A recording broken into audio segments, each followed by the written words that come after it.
ಇವತ್ತು ಇಡೀ ದೇಶಾದ್ಯಂತ ರಾಷ್ಟ್ರೀಯ ಪಲ್ಸ್ ಪೋಲಿಯೋ ಕಾರ್ಯಕ್ರಮ 2026ನೇ ಈ ಒಂದು ಕಲಬುರಗಿ ಜಿಲ್ಲೆಯಲ್ಲಿ ಪಲ್ಸ್ ಪೋಲಿಯೋ ಕಾರ್ಯಕ್ರಮ 2026 ಒಂದು ಸುತ್ತಿನ ಲಸಿಕಾ ಕಾರ್ಯಕ್ರಮವಾಗಿದ್ದು 0-5 ವರ್ಷದೊಳಗಿನ ಎಲ್ಲ ಮಕ್ಕಳಿಗೂ ಕೂಡ 2 ಹನಿ ಪಲ್ಸ್ ಪೋಲಿಯೋ ಲಸಿಕೆ ನೀಡುವ ಕಾರ್ಯಕ್ರಮವಾಗಿದ್ದು ಮೊದಲ ದಿನ ಬೂತ್ ಕಾರ್ಯಕ್ರಮ, ಉಳಿದ 3 ದಿನಗಳ ಮನೆ ಮನೆಗೆ ಭೇಟಿ ನೀಡಿ ಲಸಿಕೆ ನೀಡಲಾಗ್ತಕ್ಕಂಥ ಈ ಕಾರ್ಯಕ್ರಮವು ದಿನಾಂಕ 28ರಂದು ಇವತ್ತಿನ ದಿವಸ ಪ್ರಾರಂಭವಾಗಿ 1/7/2026ರವರೆಗೂ ಈ ಕಾರ್ಯಕ್ರಮ ನಡೀತದೆ. ಸಾಕಷ್ಟು ಸುಮಾರು 1682 ತಂಟುಗಳ ರಚನೆ ಆಗಿದೆ.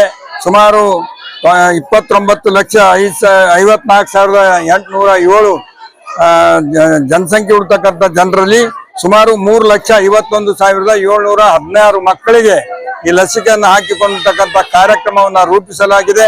ಜಿಲ್ಲಾಡಳಿತ, ಜಿಲ್ಲಾ ಪಂಚಾಯಿತಿ ಮತ್ತು ಆರೋಗ್ಯ ಮತ್ತು ಕುಟುಂಬ ಕಲ್ಯಾಣ ಇಲಾಖೆಯ ಸಂಯುಕ್ತದಲ್ಲಿ ಎಲ್ಲರೂ ತಮ್ಮ ಮನೆ ಮನೆಗೆ ಬಂದಾಗಲಿ ಇಲ್ಲಿವರೆಗೆ ಬಂದು ತಾವು ಈ ಕಾರ್ಯಕ್ರಮವನ್ನು ಹಾಕಿಕೊಂಡು ಯಶಸ್ವಿಗೊಳಿಸಬೇಕಾಗಿ ಕೋರುತ್ತೇನೆ.